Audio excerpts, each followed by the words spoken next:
සියලු දෙනාටම ආයුබෝවන්. අපි කලින් වීඩියෝ දෙකක් කරලා තියෙනවා. ඒකෙදි අපි කතා කරේ ගිණුම්කරණය හැඳින්වීම. ගිණුම්කරණය කියන්නේ මොකක්ද? ගිණුම්කරණය ඇති වෙන්නේ කොහොමද? ගිණුම්කරණ ක්‍රියාවලිය කියන්නේ මොකක්ද? ගිණුම්කරණ පරිසරය කියන්නේ මොකක්ද කියලා අපි මේ ගිණුම්කරණයට අදාළ වටපිටාව ගැන කතා කරා. අපි දැන් තමයි හදන්නේ ඊගාව පාඩම අපේ ගිණුම්කරණ සමීකරණය කොහොමද ගොඩනගන්නේ කියලා අපි කතා කරන්න හදන්නේ. ගිණුම්කරණ සමීකරණය අපි දැන් ගිණුම්කරණ සමීකරණය අපි ඉගෙන ගන්නකොට අපිට මෙහෙම ආරම්භ ගන්න පුළුවන්. අපි හිතමු අපි අලුතින් ව්‍යාපාරයක් පටන් ගන්නවා. සිල්ලර වෙළඳසැලක් පවත්වාගෙන යනවා කියලා අපි හිතමුකෝ. අපිට මොනවාද ඕන වෙන්නේ? මේ සිල්ලර වෙළඳසැලක් ආරම්භ කරනකොට අපිට මොනවාද ඕන වෙන්නේ කියලා අපි බලමු. අපිට ප්‍රධාන වශයෙන් අපිට ඕන වෙනවා ගොඩනැගිල්ලක් ඕන වෙනවා. අපිට මුදල් ඕන වෙනවා. මොනවාද? මුදල් ඕන වෙනවා. තව අපිට ඕන වෙනවා වෙළඳසැලට අවශ්‍ය බඩු මුට්ටු ඕන වෙනවා. ගොඩනැගිල්ලක් ඕන, මුදල් ඕන, වෙළඳසැලට අවශ්‍ය බඩු බාන්න ඕන. සරලව ওই ටික තිබුණාම අපිට වෙළඳසැලක් ආරම්භ කරන්න පුළුවන්. අපි ව්‍යාපාරයක් ගත්තාම අපි ව්‍යාපාර වලට මේවට නමක් කියනවා. මොනවාද? අපි ඒ වගේ දේවල් වලට අපි කියනවා වත්කම් කියලා. වත්කම් කියලා කියනවා. එතකොට මේ වත්කම් කාටද අයිති? මේ වත්කම් කාටද අයිති? මේකේ අයිතිකරුවන්ට. අපි යම් කිසි මුදලක් මේ වෙන ණයට අරගෙන තියෙනවා නම් ණයටත් අපි කාගෙන් හරි ණයක් ගත්ත කියලා හිතමුකෝ අපි. එහෙනම් මේක අයිති කාටද? ණයට දුන්නු කට්ටියට. අපි ඒවට කියනවා වගකීම් කියලා. එතකොට මේ වත්කම් ටික කොහොමද සමාන වෙන්නේ? වත්කම් සමානයි අයිතිකරුවන්ට අයිති කොටසට අපි කියනවා හිමිකම කියලා.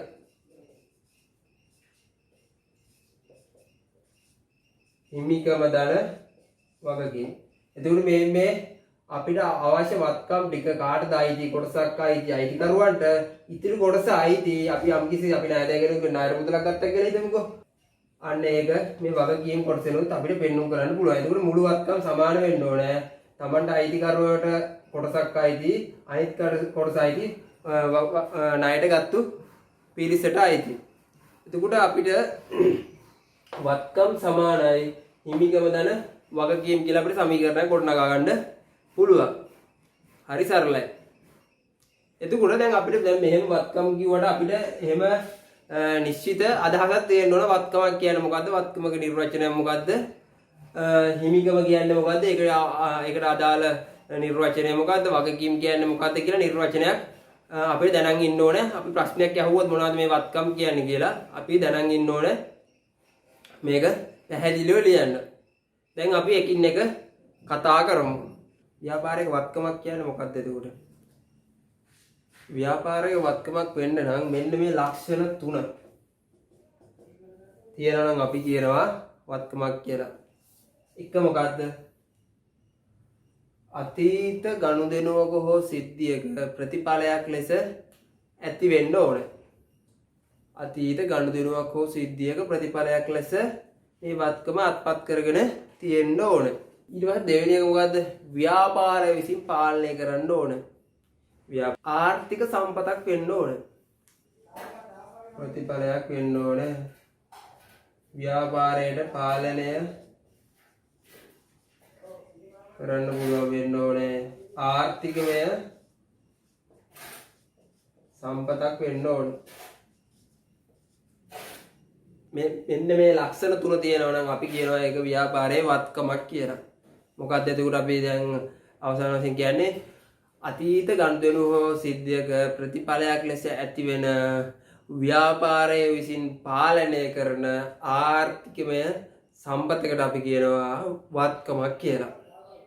හරි. ඒතර අපි ප්‍රශ්නයක් අහුවොත් මොකද්ද මේ වත්කම් කියලා? ඒතර මෙන්න මේ ලක්ෂණ ටික ලියලා කියන්නත් පුළුවන්. නැත්නම් තනි වාක්‍යයක් විදිහට තනි නිර්වචනයක් විදිහට අපිට කියන්න පුළුවන්. හරි. මොනවද ඒක වත්කමට උදාහරණ මොනවද? අපි කලින් කතා කරා දැන් වෙලෙන්සලක් ආරම්භ කරනකොට ඒ වෙලෙන්සලට අපිට ඕන වෙනවා ගොඩනැගිල්ල. ඒක ගොඩනැගිල්ල අපේ ව්‍යාපාරයට වත්කමක් වෙනවා. ව්‍යාපාරයට වත්කමක් වෙනවා. ඊට පස්සේ අපිට ව්‍යාපාරයට මුදල් ඕන. ව්‍යාපාරේ මුදල් ව්‍යාපාරේ වත්කමක් වෙනවා. ඊට තව පුටු මේස ඊට පස්සේ විකුණන බඩු බාන්න ඒවා සියල්ලම ව්‍යාපාරයේ වත්කමක් වෙනවා. එතකොට වත්කමක් කියන එක මම හිතනවා පැහැදිලි වෙන්න ඇති කියලා. හරි. එතකොට ව්‍යාපාරය විසින් පාලනය කරනවා කියන්නේ මොකද්ද? ඒ කියන්නේ මේ වත්කම සම්බන්ධයෙන් ඕනෑම තීරණයක් ගැනීමේ හැකියාව ව්‍යාපාරයට තියෙනවා. ව්‍යාපාරයට ආවොත් මේක විකුණන්න පුළුවන්. ඕන මේක ව්‍යාපාරයේ පාවිච්චි ගන්න පුළුවන්. ඕන ව්‍යාපාරයේ කටයුතු වලට මේක මනාව පාලනය කරන්න පුළුවන්. කියන්නේ අපිට ඕන විදිහට මේක පාවිච්චි කරන්න පුළුවන්. අන්න ඒකට අපි කියනවා ව්‍යාපාර විසින් පාලනය කරනවා කියලා. ඒතකොට මොකද මේ ආර්ථිකමය සම්පතක් කියන්නේ? ඒ කියන්නේ යම්කිසි වටිනාකමක් තියෙනවා. මේ වත්කමනේ යම්කිසි වටිනාකමක් තියෙනවා. අනේ වටිනාකමක් තියෙන සම්පතකට අපි කියනවා ආර්ථිකමය සම්පතක් කියලා. ඒතකොට මේ වත්කමකුත් අනිවාර්යෙන් ආර්ථිකමය සම්පතක් වෙන්න ඕනේ. වත්කම් අපිට පදනම් දෙකක් අනුව බෙදාවෙන් කරන්න පුළුවන්. මොනවාද? පදනම් දෙක. නෛතික පදනම සහ ද්‍රවශීලතා. මොකද්ද මේ නෛතික පදනම කියලා කියන්නේ? මොකද්ද මේ නෛතික පදනම කියලා කියන්නේ? අපිට යම්කිසි වත්කමක් භෞතිකව හසුරවන්න පුළුවන්ද? භෞතිකව අල්ලන්න කරන්න පුළුවන්ද? ඒ භෞතික අපිට යම්කිසි වත්කමක් අඳුර ගන්න පුළුවන්ද කියන කරුණ මත අපිට බෙදාවෙන් කරගන්න පුළුවන්. ඒකට අපි කියනවා නෛතික පදනම කියලා. නෛතික පැවැත්ම. කොහොමද පැවැත්ම තියෙන්නේ? භෞතිකයවද නැත්නම් භෞතිකව නැද්ද කියන කාරණා මත වත්කමක නෛතික පදනම මත අපිට කොටස් දෙකකට බෙදාවෙන් කරන්න පුළුවන්. අල්ලන්න කරන්න පුළුවන් නම් අපි කියනවා ස්පෘශ්‍ය වත්කම් කියලා.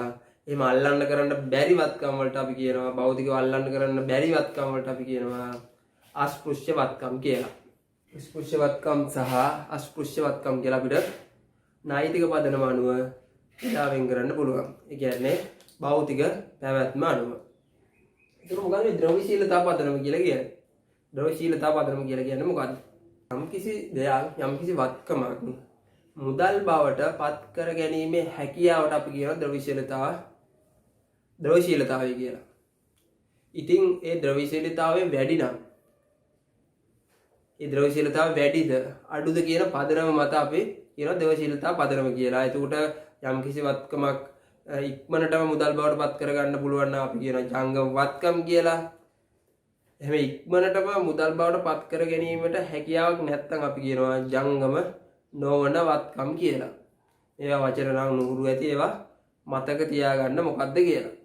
එතකොට මොනවද මේ ස්පෘශ්‍ය වත්කම් වලට උදාහරණ මොනවද? එතකොට අපි මත කතා කරේ භෞතික පැවැත්මක් තියනවද යන්න භෞතික පැවැත්මක් තියනවද නැද්ද යන පදනම මත ස්පෘශ්‍ය වත්කම් සහ අස්පෘශ්‍ය වත්කම් විදිහට අපිට බෙදාගෙන ගන්න පුළුවන් කිව්වා. එහෙනම් මොනවද අල්ලන්න පුළුවන් වත්කම්? ඒක කියන ස්පෘශ්‍ය වත්කම් කියලා. මොනවද උදාහරණ? මේවට උදාහරණ තමයි ගොඩනැගිලි. අපිට ගොඩාක් තියෙන්නේ ස්පෘශ්‍ය වත්කම්.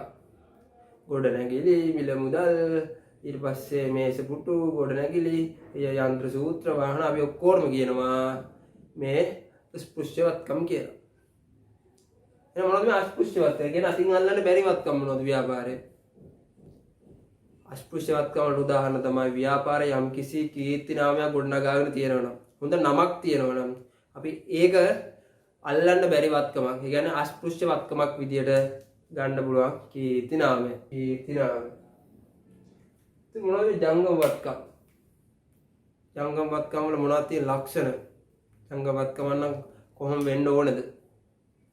ව්‍යාපාර මෙහෙයුම් චක්‍රය තුල පාරිභෝජනය කිරීම, විකිණීම, උපලබ්ධි කර ගැනීම කිරීමට හැකි වෙන්න ඕන. මෙන්න මේ කියන මොකක් හෝ ලක්ෂණයක් තියෙනවා අපි කියනවා ජංගම වත්කමක් කියලා. මොකද්ද මේ ව්‍යාපාරයේ මෙහෙයුම් චක්‍රය තුල පාරිභෝජනය හෝ විකිණීම හෝ උපලබ්ධි වෙනවා කියලා කියන්නේ මොකද්ද? එක්කෝ මේ අපි උදාහරණයක් විදියට සිල්වල වෙනසක් නේ අපි කලින් ගත්තේ. ඒකෙන් අපි තොග වෙළඳුන්ගෙන් අපි බාණ්ඩ මිලදී ගන්නවා. ඒක ඇතුළත තමයි මෙහෙයුම් චක්‍රය ආරම්භ වෙනවා. අපි ඒගොල්ලොන්ගෙන් තොග වෙළඳුන්ගෙන් බාණ්ඩ මිලදී අරගෙන අපි විකුණනවා. අපි විකුණලා මුදල් අය කරගන්නවා. අන්න ඒ දක්වා ක්‍රියාවලියට අපි කියනවා මෙහෙයුම් චක්‍රය කියලා. මෙන්න මේ කුමන හෝ අවස්ථාවේ තියෙනවනේ අපි මිලදී ගන්න තොග ඒවා අපිට ජංගම වත්කම් වෙනවා. එතකොට ඒවා මේ විකුණනවා. විකුණද්දී ඒ ගන්න මුදල් අපිට ජංගම වත්කම් වෙනවා. ඒකට තමයි අපි කියන්නේ සරලව මෙහෙයුම් චක්‍රය කියලා. අපි ඉස්සරහටම කතා කරනවා. දීර්ඝව දැනට දල අදහසක් තියාගන්න. හරි. තව මොනවද මේ ජංගම වත්කම් වල තියෙන ලක්ෂණ මොනවද?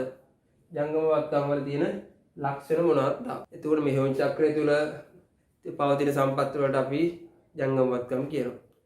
ඒ වගේම මූලිකව වෙළඳාමේ අරමුණින් තියෙනවා නම් යම් කිසි තොගයක් හෝ කිසියම් දෙයක් වෙළඳාමේ අරමුණින් තියෙනවා නම් අපි ව්‍යාපාරයේ වෙළඳාමේ අරමුණින් තියෙනවා නම් අපි කියනවා ඒකත් ජංගම වත්කමක් වෙනවා.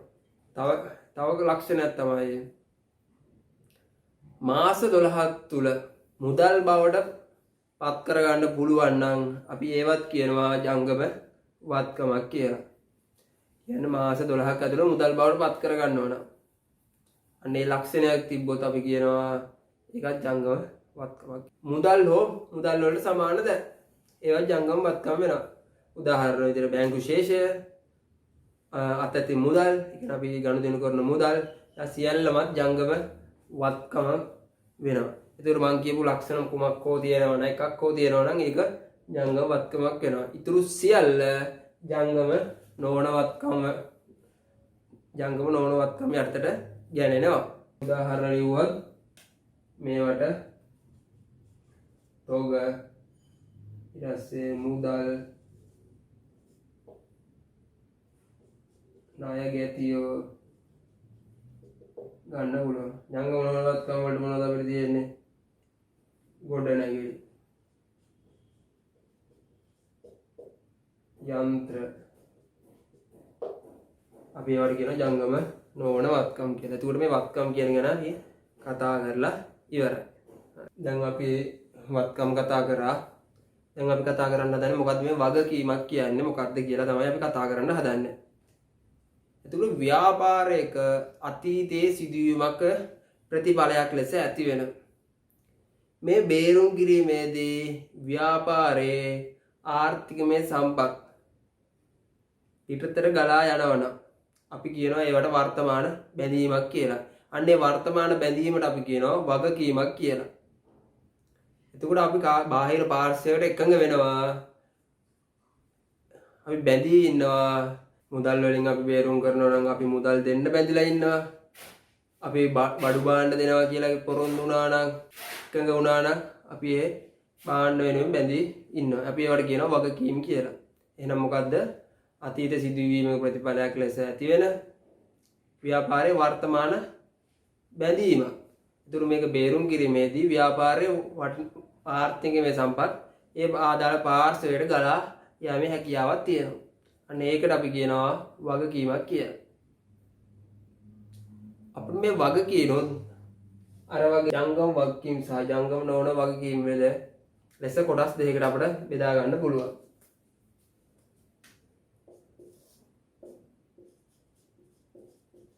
ජංගම සහ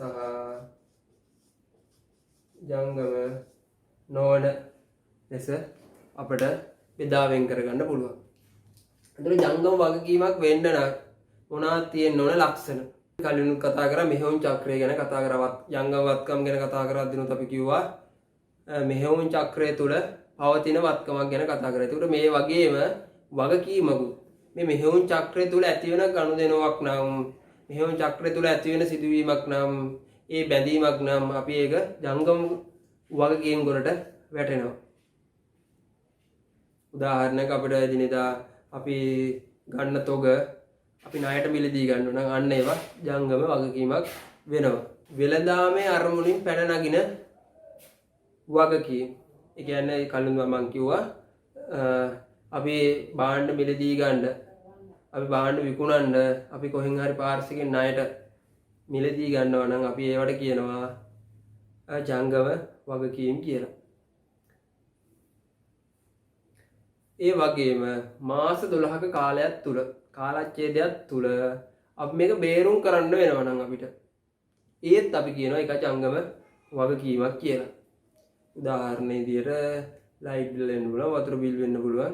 ඒවා අදාළ කාලච්ඡේදය තුල බේරුම් කරන්න ඕන. බේරුම් කරේ නැත්නම් අපිට ඒක වගකීමක් වෙනවා. ඒවත් අපිට ජංගම වගකීමක් විදිහට ගන්න පුළුවන්. එසේ නොවන අනිත් වගකීම් අපි ජංගම නොවන වගකීම් වලට දානවා.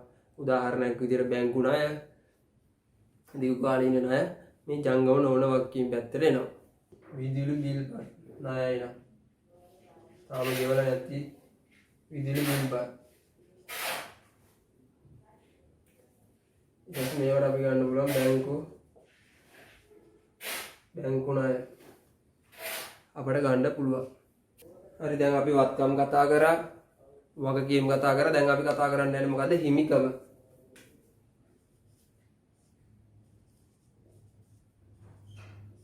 හිමිකම. මොකද්ද මේ හිමිකම කියලා කියන්නේ? හිමිකම කියලා කියන්නේ ව්‍යාපාරයේ අයිතිකරුවන්ට අයිති කොටස. දැන් අපි කලින් කතා කරා අපි ව්‍යාපාරයක් ආරම්භ කරනකොට අපේ සම්පූර්ණ මුදල් ටික අපේ නම් ඒ අයිති සියලු දේ ගොඩනැගිල්ල අපේ නම් සියලු බඩු භාණ්ඩ අපේ නම් සියල්ල අපේ නම් සියලුව වත්කම් සියල්ලම අයිති වෙන්නේ හිමිකරුවන්ට. හැබැයි මේ වත්කම් වලින් අපි කොටසක් ණයට ගත්තා නම් ඒ වත්කම් අත්පත් කරගන්න වත්කම් එළදී ගන්න අපි බැංකු ණයක් ගත්තා නම් යම්කිසි පුද්ගලයෙක්ගෙන් ණයට මුදලක් ගත්තා නම් ඒකට සියල්ලම වත්කම් අයිතිකරුවන්ට අයිති වෙන්නේ නැහැ. යම්කිසි දවසක ණය බේරද්දී ඒ කොටසක් ඒ ණය බේරුම් කටයුතු වලට අපිට යොදා ගන්න වෙනවා. එතකොට අපි ණය අරගෙන නැත්නම් ඒ සියලු වත්කම් අයිතිකරුවන්ට. හැබැයි අපි ණය මුදලක් අරන් තියනවා නම් ඒ ණය මුදල අයින් කරලා ඉතිරි කොටස තමයි හිමිකරුවන්ට අයිති වෙන්නේ. අපි අර වෙලාවේ සමීකරණ ලිව්වා මතක ඇති. වත්කම් සමානයි හිමිකම ධන වගකීම්. ඒතර අපි මේක මේ පැත්තට ගත්තොත් එතකොට හිමිකම සමානයි කම් ඍණ වගකීම් වෙනවා. දන්නවනේ ඇයි මේක ඍණ උනේ කියලා? සාමාන්‍ය අපි දැන් මේක තනි කරන්න ඕන මේක මේ පැත්ත අරන් එන්න ඕනේ. එතකොට දෙපැත්තෙන්ම වගකීම් අඩු කරන්න ඕනේ.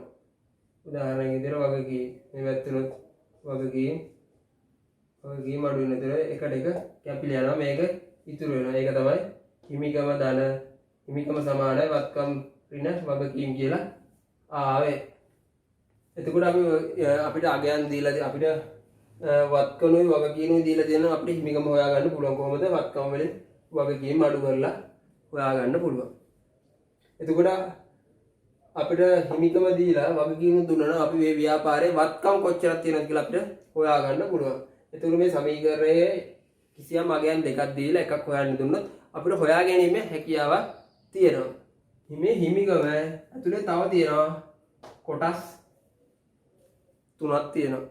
මේ හිමිකමට තමයි ව්‍යාපාරයේ යම්කිසි ආදායමක් ආවොත් ඒ ආදායම එකතු කරනවා මේ හිමිකමට. යම්කිසි වියදමක් ආවොත් ඒ වියදම අඩු කරන්නේ මෙන්න මේ හිමිකමේ. මේ ආදායමයි වියදමයි අතර වෙනසට අපි කියනවා ලාභය කියලා. එතකොට අපි ව්‍යාපාරයට අයිතිකරුවෝ කොටස් දානවා. ඒ කොටස් දාලා අපි ව්‍යාපාරය කරගෙන යනකොට අපිට ආදායම් හම්බ වෙනවා, වියදම් හම්බ වෙනවා. ඒතර ආදායම් වියදම් අතර වෙනසක් තියෙනවා. අපි හිතමුකෝ ආදායම් වැඩි කියලා. ඒකට අපිට ව්‍යාපාර ලාභය. අන්නේ ලාභය එකතු කරන්නේ මෙන්න මේ හිමිකමට. අපි දැන් කතා කරමු මොකද්ද මේ ආදායමක් කියන්නේ මොකද්ද කියලා. ව්‍යාපාරයේ අයිතිකරුවන් අලුතෙන් ප්‍රාග්ධනයක් ගෙන නැත්නම් නැතිව තිබෙද්දී කියන්නේ ව්‍යාපාරයේ අයිතිකරුවෝ අලුතෙන් ප්‍රාග්ධනයක් ගෙනල්ලා දැන් නමුත් ව්‍යාපාරයේ වත්කම් වැඩි වෙන්න හරි වගකීම් අඩු වෙන්න හරි වත්කම් වැඩි වෙන්න හරි වගකීම් අඩු වෙන්න හරි යම් කිසි බලපෑමක් වෙනවනම් අම්නේ බලපෑමට අපි කියනවා ව්‍යාපාරයේ ආදායමක් කියලා. ඒක පැහැදිලිව අපි දැනගන්න ඕනේ. දැන් අලුතෙන් ව්‍යාපාරයට අයිතිකරුවෝ අලුතෙන් වත්කම් ගෙනාවා නම් ඒත් වත්කම් වැඩි වෙනවනේ. හැබැයි ඒක ගණන් ගන්නෙ නැහැ. එහෙම ගේන්නෙත් නැතුව ව්‍යාපාරයේ වත්කමක් වැඩි වෙනවා නම් නැත්තම් වගකීමක් අඩු වෙනවා නම් අන්න එහෙම සිදුවීමකට අපි කියනවා ආදායමක් කියලා. මොනවද ආදායම? උදාහරණ මොනවද? ව්‍යාපාරේ විකුණුම් ආදායම් ගන්න පුළුවන්. විකුණුම් ආදායම් ගන්න පුළුවන්. යම් කිසි අපි පොලියට දෙනවා පොලිය ආදායමක් ගන්න පුළුවන්. යම් කිසි මොන හරි යන්ත්‍ර සූත්‍ර කුලියට දෙනවා නම් කුලිය ආදායමක් විදිහට අපිට ගන්න. ඒතර මේ වියදමක් කියන්නේ මොකක්ද? දැන් ආදායම් ගැන කතා කරා. වියදමක් කියන්නේ මොකක්ද? ඒකත් ඒ වගේම තමයි. අයිතිකරුවෝ කිසි බලපෑමක් කරන්නේ නැහැ. බැරිලට අයිතිකරුවෝ ව්‍යාපාරයෙන් කොටසක් අරන් යද්දී ඒත් ව්‍යාපාරයේ වත්කම් අඩු වෙන්න පුළුවන් නේ. හැබැයි එහෙම අයිතිකරුවෝ කිසිම බලපෑමක් කරන්නේ නැතුව තියෙද්දී යම් කිසි වත්කමක් අඩු වෙනවා නම් නැත්තම් වගකීමක් වැඩි වෙනවා නම් අන්නේ සිදුවීමකට අපි කියනවා වියදමක් කියලා. අපි ඉස්සරහට ගන්න දෙන සටහන් කරන ඒකට ඕගොල්ලෝ උතර තේරෙයි. දැන් මතක් ගන්න යම් කිසි වත්කමක් අඩු වෙන්න බලපානවනම් වගකීමක් වැඩි වෙන්න බලපානවනම් ඒ දෙක මාරුවට යන්නේ. අන්න එහෙම සිදුවීමකට අපි කියනවා වියදමක් කියලා. උදාහරණයක් විදිහට කරන්ට් බිල්, වතුර බිල්, ඊට පස්සේ අපි යම් කිසි නිෂ්පාදනයක් කරනවා නම් ඒ නිෂ්පාදන ගන්න අමුද්‍රව්‍ය වල වියදම අන්න ඒවා වියදමක් විදිහට අපිට ගන්න පුළුවන්. හරි දැන් අපි ගිණුම් කරන සමීකරණ අදාළ වචනවල අපි දැන් තේරුම් දැනගත්තා. කොහොමද හැසිරෙන්නේ කියලා දැනගත්තා. ඉස්සෙල්ලාම මේ සමීකරණය වෙන්නේ හොඳට අහගන්න. මේක තමයි මූල්‍ය ගිණුම් කරන්නේ කෙලින්ම පදනම් වෙන්නේ මේක. එහෙනම් හොඳට අහගන්න. වත්කම් සමාන හිමිකම ධන වගකීම්. හිමිකම ධන වගකීම්. අපිට මේක ප්‍රසාරණය කරගන්න පුළුවන්. කොහොමද? අපි හිතමුද අපි ගාණක් ගමුකෝ බලන්න. අපට දීලා තියෙන පළවෙනි උදාහරණයේ ව්‍යාපාරේ කලින් අපි දැනගන්න ඕන ව්‍යාපාරයේ ගිණුම් තියද්දී ව්‍යාපාරය අයිතිකරුවන්ගෙන් වෙන්නුණු ස්වාධීන වෙනමම ඒකකයක් විදිහට තමයි අපි මේක ගිණුම් තියන්නේ. ඒ කියන්නේ ගෙදර අපි හිතමු ගෙදර ළඟම තමයි අපි සෙල වෙලන්සර දාගෙන තියෙන්නේ. හැබැයි ගෙදර තියෙන ගනුදෙනුයි මේ ගනුදෙනු ඔක්කොම එකට අපි ගනුදෙනු සටහන් කරන්නේ නැහැ. අපි හැම වෙලාවෙම ව්‍යාපාරයේ ස්වාධීන ඒකකයක් අයිතිකරුවන්ගෙන් වෙන්නුණු ඒකකයක් විදිහට තමයි අපි වෙලන්සර පවත්වාගෙන යන්නේ. හැබැයි ගිණුම් තියන්නේ තන්නේ ඒ විදිහට. ඒක තමයි අපි ව්‍යාපාරයට මුදල් දානකොට අපි ඒක සටහන් කරනවා. අපි ව්‍යාපාරේ මුදල් ගත්තොත් ඒකත් සටහන් කරනවා. ඒක හැම වෙලාවෙම ව්‍යාපාරයේ පැත්තෙන්. ව්‍යාපාරය වෙනම ඒකකයක්. නැත්තම් අපිට මේක පාලනය කරන්න බැරි වෙනවා. අන්න ඒකට අපි කියනවා ව්‍යාපාරයක ඒකක සංකල්පය අනුව අපි ගිණුම් තියනවා කියලා. දැන් අපි හැමදේම මේ කරගෙන යන දැන් ගිණුම් තියන්නේ හදන්නේ. එතකොට ව්‍යාපාරය වෙනමම අයිතිකරුවන්ගෙන් වෙන්නුණු වෙනම එකක් විදිහට තමයි අපි ගිණුම් තියන්න ඕන. එතකොට ව්‍යාපාරයේ වෙනමම දෘෂ්ටි කෝණයෙන් තමයි. ඒ කියන්නේ අපි යම් කිසි හැම වෙලාවෙම ව්‍යාපාරය පැත්තෙන් තමයි හිතන්නේ. අයිතිකරුවෝ වුණත් ව්‍යාපාරයේ යම් කිසි දෙයක් ගනුදෙනුවක් කරනවා ඒක අපි ගනුදෙනුව සටහන් කරනවා. දැන් ව්‍යාපාරය අපි හිතමු වෙලන්සලෙන් අපි අයිතිකරුවෝ ඇවිල්ලා මොනවා හරි අරන් ගියා කියලා. ඒක ව්‍යාපාරය අරන් ගියා කියලා අපි සටහන් කරන්න ඕනේ. ඒකයි මේ කියන්නේ ව්‍යාපාරයෙන් වෙන්නුණු අපි අයිතිකරුවෝනේ කියලා සටහන් කරන්න නැතුව ඉන්න බෑ. අන්න ඒකට අපි කියනවා ඒකක සංකල්පය කියලා. හරි දැන් අපි බලමු පළවෙනි උදාහරණය. ව්‍යාපාරයේ මුළු වත්කම් ලක්ෂ 5කි වගකීම් ලක්ෂ 2කි හිමිකම අහනවා. එතකොට අපිට වත්කම් දීලා තියෙනවා වගකීම් දීලා තියෙනවා අපෙන් අහන හිමිකම. ඒ වගේ අවස්ථාවකදී අපි මෙහෙම සමීකරණය ලියා ගන්නවා. මුළු වත්කම් 500යි 1000 වලින් තියෙන්නේ. මුළු වගකීම් 200යි. එතකොට අපි හිමිකම තමයි දන්නේ නැත්තේ. අපි හිමිකම හොයා ගන්න ඕන. අපිට පුළුවන් මේ 200 මේ පැත්තට අරගෙන එන්න. එතකොට ඕගොල්ලොන්ට අලුතින්ද කියන්නේ දෙපැත්තටම 200 අඩු කරනවා. එතකොට මේ 200 කැපෙනවා. ඉතුරු වෙනවා හිමිගම සමානයි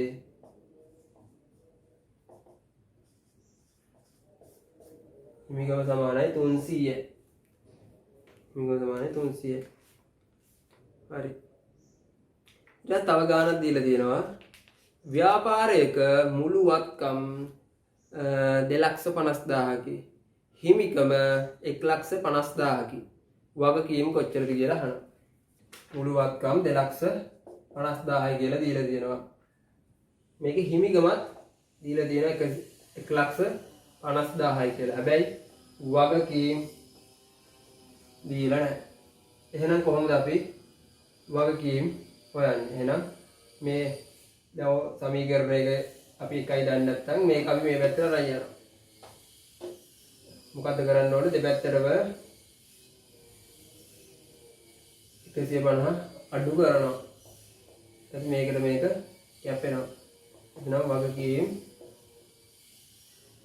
2,50,000න් මේවා මතක් කරගන්න. දැන් ඕලෙවල් වලට එහෙම කරලා අමතක වෙලා ඇතිනේ. කොහොමද මේවා මේ accounting මේවා ගණන් 2,50,000ගෙන් 1,50,000 අඩු කරාම 100යි කියන්නේ ලක්ෂයයි. අපි කලින් කතා කරනකොට වත්කම් වගකීම් ගැන කතා කරනකොට අපි කිව්වා ජංගම වගකීම් සහ ජංගම නොවන වගකීම් විදිහට මේක බෙදන්න පුළුවන් කියලා. බලමු අපි ඒක සමීකරණය කොහොමද ප්‍රසාරණය වෙන්නේ කියලා. එතකොට වත්කම් කියන එක කොටස් දෙකකට බෙදනවා. කොහොමද? ජංගම වත්කම් ධන ජංගම නොවන වත්කම්. ඉතින් හිමිගම ගැටලුවක් නැහැ. වගකීම් කොටස් දෙකකට බෙදෙනවා. ජංගම වගකීම් සහ ජංගම නොවන වගකීම් කියලා. ඒක සමීකරණ ප්‍රසාරණය වුණා. වත්කම් කොටස් දෙකකට බෙදාගත්ත ජංගම වත්කම්, ජංගම නොවන වත්කම් සහ ජංගම වගකීම් සහ ජංගම නොවන වගකීම්. අපි ඕනෑ බාර මතක් කරගන්න ජංගම වත්කම් කියන්නේ මොකද්ද? අපි ලක්ෂණ කීපයක් කතා කරා. ඒ ලක්ෂණ වලින් එකක් තමයි මෙහෙයුම් චක්‍රය තුළ සිදුවෙන වත්කමක් වෙන්න ඕන කියලා කිව්වා. මාස 12ක් ඇතුළත මුදල් බවට පත් කරගන්න පුළුවන් ඒකත් අපි වත්කමක් කියලා කිව්වා. මුදල් සහ මුදල් වල සමානද අපි කිව්වා ජංගම වත්කමක් කියලා. ඒ ලක්ෂණ වලට ඇතුළත් නොවන මොනවා හරි වත්කමක් තියෙනවා අපි ඒක ජංගම නොවන වත්කම් කියලා කිව්වා. වගකීමුත් ඒ විදිහටම තමයි. මෙහෙයුම් චක්‍රය තුළ බේරුම් කරන්න ඕන නම් ඒක ජංගම වත්කමක් වෙනවා. ඒ වගේම අවුරුදු මාස 12ක් ඇතුළත බේරුම් කරන්න ඕන නම් ඒත් වෙනවා ජංගම වගකීමක් වෙනවා. ඒට අදාළ නොවන ඒවා ජංගම නොවන වගකීම් කියලා අපි කිව්වා. හරි අපි බලමු ගාන. ව්‍යාපාරයේ ජංගම වත්කම් 1,50,000යි. ජංගම වත්කම්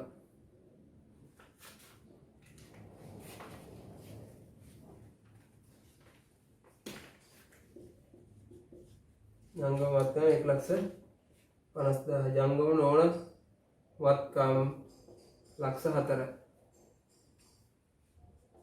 හිමිකම 3,50,000.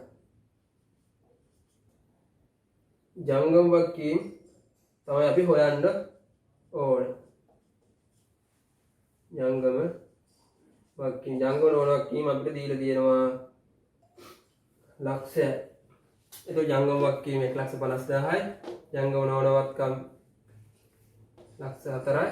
හිමිකම 3,50,000යි. ජංගම වගකීම් අපි දන්නේ නැත්තේ. ජංගම නොවන වගකීම් ලක්ෂය කියලා දීලා තියෙනවා. ඒකෝර අපි මේක උක්ත කරගන්න ඕනේ සමීකරණය. දැන් මේක නම් අපි දන්නේ නැත්තේ. එහෙනම් කොහොමද කරන්නේ? ඒතර මේ ඉලක්කම් සියල්ල එක පැත්තකට අපි ගන්න පුළුවන්.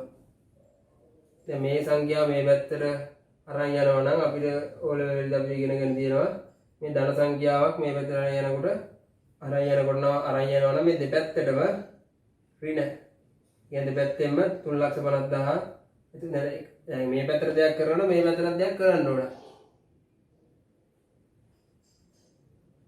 3,50,000 අඩු කරනවා. එතකොට මේකට මේක කැපෙනවා. ඊට පස්සේ 100 අයින් කරගන්න ඕන ඉන්නේ 100 දෙපැත්තටම 100 අඩු කරනවා. එතකොට මේකට මේක කැපෙනවා. එතකොට මේ ටික ඉතුරු වෙනවා. ජංගම වක්කීම් කියන ටික ඉතුරු වෙනවා.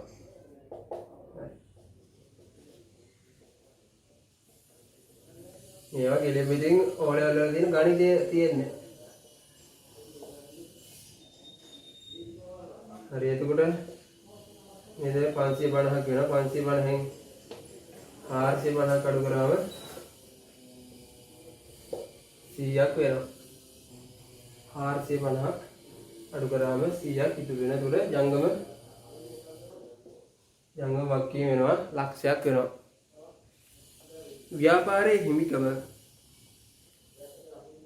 ලක්ෂ 8ක් වන අතර වගකීම් ලක්ෂ 3ක් වන අතර මුළු වත්කම් ප්‍රමාණය ගණනය කරන්න හරි පහසුයි.